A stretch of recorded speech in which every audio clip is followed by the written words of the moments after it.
Hey everybody, it's Cory Ballad and I'm back again. I'm gonna do another video. It's a roundup. This is the second part of my roundup.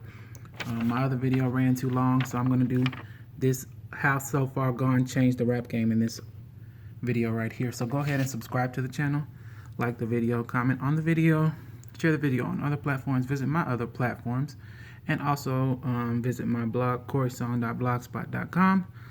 And I'm just gonna go ahead and get right into this one because I already introduced myself in the other video, and this is supposed to be one video, but I gotta keep promoting myself. So there you go. So this is How So Far Gone Changed the Rap Game from Genius.com or Genius on YouTube. The channel, it's a .com. It's a website. Yeah.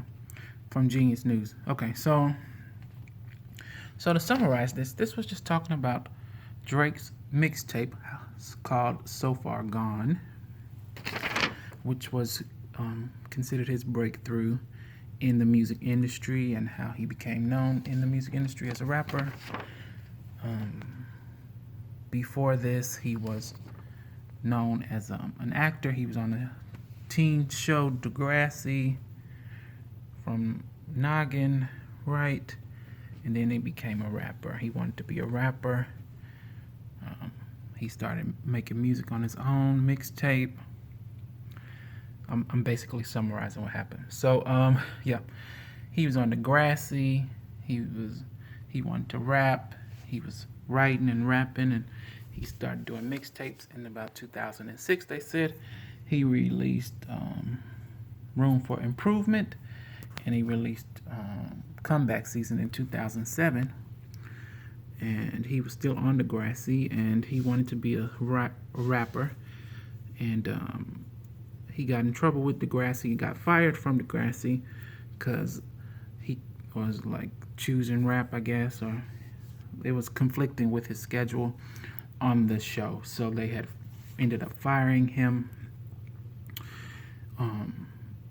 He met Jazz Prince, who was the son of a record label owner, and he knew Lil Wayne, and Jazz Prince liked him and wanted to introduce him to Lil Wayne and possibly sign him. Lil Wayne was not liking his music that Jazz Prince was showing him that Drake had so far. He didn't like it. But he ended up finding one song that he played for him, and he liked it. So then he called up Drake and told him he wanted to fly him out to Houston. He wanted to sign him to his new record label, Young Money, that he was starting up. And then they began to work together on this project for him, and it became his breakthrough, and that's when he started to become very famous. So this documentary just talks about how it influenced its successors, and how it made rap different, made music different, right? Some interesting things from it. Oh, okay, let's see what I have in my notes here. I gotta quit moving around. What do I have in my notes? I just wrote down some interesting things. Okay. He met Shabib 40, which is his producer, which everybody knows, and that was the first project that the So Far Gone was the first project that Shabib worked with him on, and so that's how. And I'm sorry, that's the first project that he worked with 40 Shabib on, and they were both influenced by Kanye West. Kanye West released an album, 808s and Heartbreaks, that they really liked, and it came out during the time where they were recording this. And so this is how Drake and 40 Shabib started to create the Drake sound, which was different than the sound of rap at the time. And he was an artist. Drake was an artist that blurred rap and singing, and so he did both of those, but he had a different way. It wasn't a Lauryn Hill way or Missy Elliott way. the 90s way, T-Pain way. It was dark and kind of dreary, moody. Moody, that's what it said. He created his sound, his moody sound, um, with his lyric. Let me just go back. Yeah, he just made his moody sound with 40 Shabib, influenced by 808s and Heartbreaks.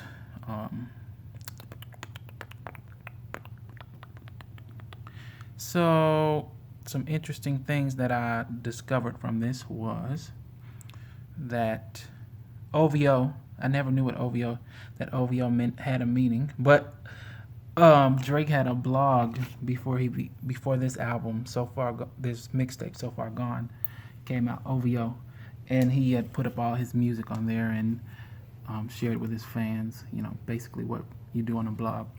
But yeah, he had a blog, and it was called October's Very Own, and that's where OVO came from. I never knew where that came from. So there you go. Didn't know that. What else? November 18th, which is like my favorite song off that mixtape, the So Far Gone mixtape, was a remake of DJ Screw's June 27th, which I've never heard of. I'm not a big rap historian, so didn't know that. And it was named after the day that Lil Wayne called him to get him signed to his Young Money label.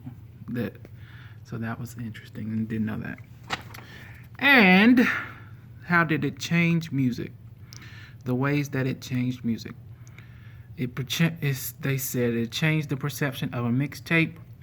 So before then, a mixtape was just like kind of like just people, like Lil Wayne. He did all those mixtapes. That's what he was known for. That's how he became a popular rapper. He would just rap freestyles over popular beats of songs that were out during the time. That's what a lot of people did. They would do freestyles. It would be it would just be cheap throwaway type of songs.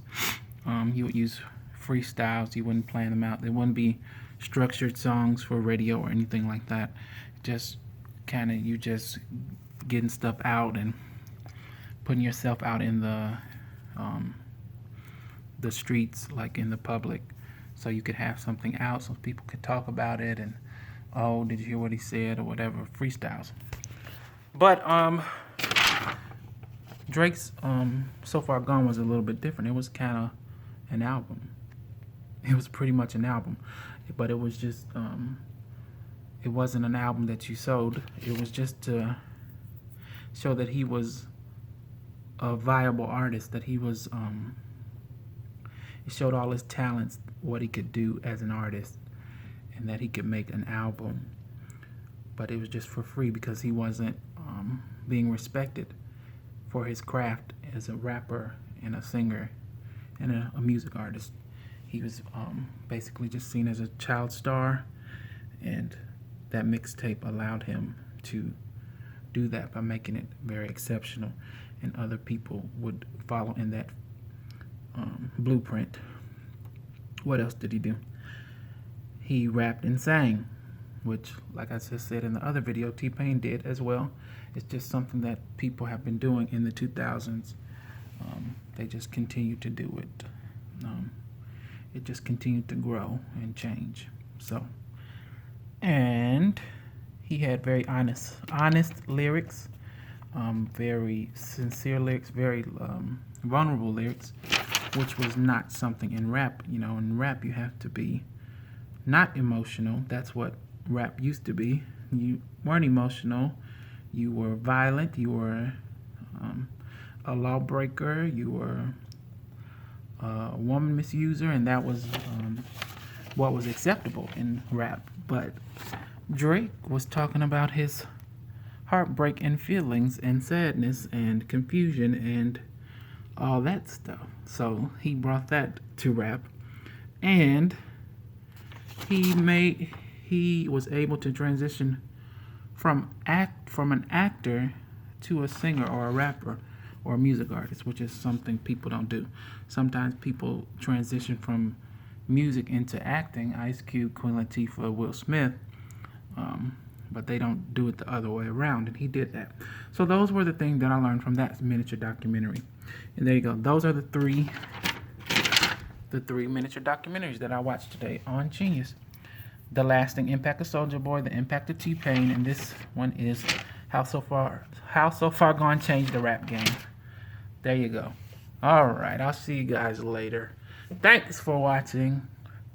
Make sure you share. Make sure you go watch my other videos. Make sure you go look at my blog, CorySong.blogspot.com. Thank you.